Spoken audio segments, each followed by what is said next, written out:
Meer, Wheels Within Wheels.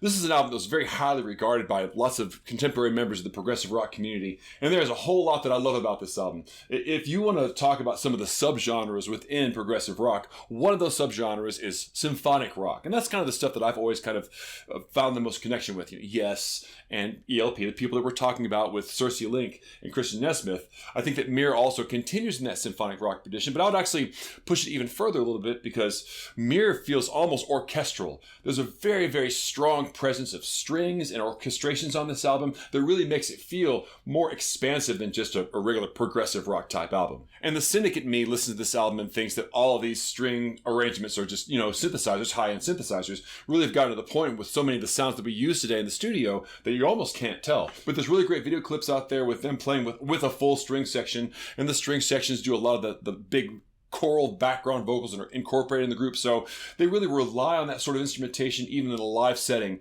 and I think that says a lot about the scope and the breadth of this album. It's sort of the opposite of what I see with a shoegaze album. In shoegaze albums you have vocals sort of buried within the textures of the group. In this one, the vocals are very, very clear and very, very pristine to the point where they almost exist in a bubble outside of the instrumentation, almost separate from it. But it does provide a whole bunch of clarity on those vocals, and the vocal arrangement of this album really are very, very stellar. We're not talking about Gentle Giant complexity here, but more just the richness and the fullness of the vocals that they use, I think are a big, big selling point for Wheels Within Wheels.